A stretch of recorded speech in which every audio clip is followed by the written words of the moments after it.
गुरुजी। धन्यवाद।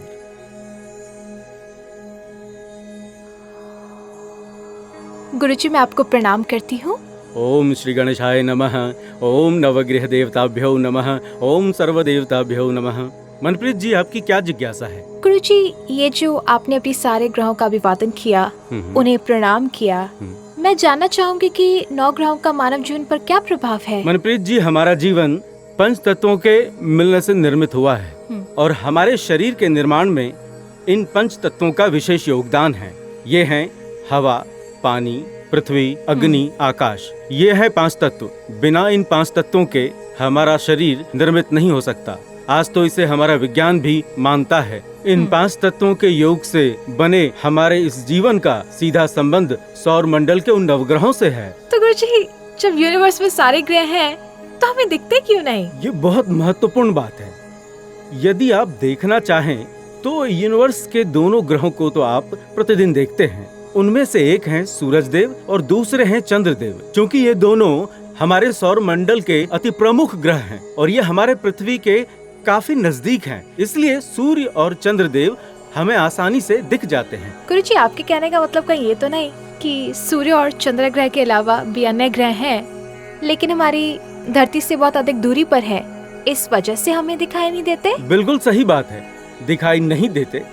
इसका मतलब नवग्रह नहीं है, ये हमारा भ्रम है। सच पूछा जाए तो हमारे सौर मंडल में वो सारे ग्रह हैं जिनका अभी अभी मैंने आराधना किया है।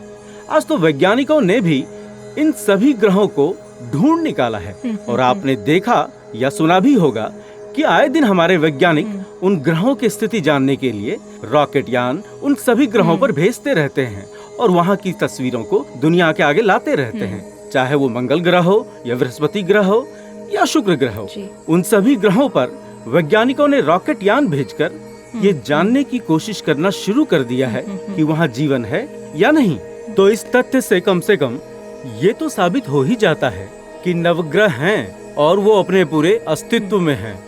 गुरुजी, ये तो बात आपकी बहुत लॉजिकल है और मैं भी इन पर बिलीव करती हूँ। जैसे कि सूरज अपनी आभा धरती तक फैला सकता है और वो एक ग्रह है जिसे पूरी दुनिया मानती है। जी मनप्रीत जी, और सूर्य देव के प्रकाश से आपको ऊर्जा की अनुभूति होती है और आप अपने अंदर शक्ति, ताकत या पावर का अनुभव करते हैं।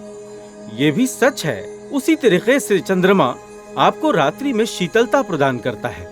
जैसे गर्मी के दिनों में सूर्य की कड़ी धूप का एहसास होते ही आप तेज धूप से बचने के लिए छाता या किसी अन्य तरीके का उपाय करते हैं, ठीक उसी तरीके से अन्य ग्रहों की बुरी छाया से बचने के लिए आपको उपाय करना होता है और ये आपके जीवन को सुखमय बनाने के लिए जरूरी भी है। इसका मतलब तो साफ है, हम माने या न माने, लेकिन अन्य ग्रहों की शैडो और लाइट भी हम पर डायरेक्ट रूप से असर करता है और ये सच है।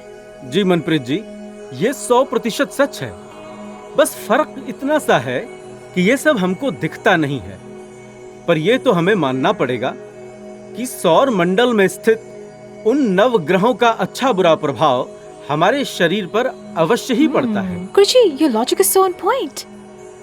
And I also started believing in the effects that these 9 planets have on our lives so strongly now. बहुत कम शब्दों में कहें तो जैसे सैटेलाइट स्पेस में होते हुए भी हमारे मोबाइल से जुड़ा होता है और जीपीआरएस या नेविगेशन या और भी तमाम तरीके का सारा इंफॉर्मेशन आपको हर समय देता रहता है, ठीक उसी प्रकार से ये जो नवग्रह हैं उनके संतुलन से हमारा शरीर, हमारा मन, हमारा विचार, हमारा जीवन संचालित होता है, संतुलित रहता है, सुख दुख का अनुभव करता है।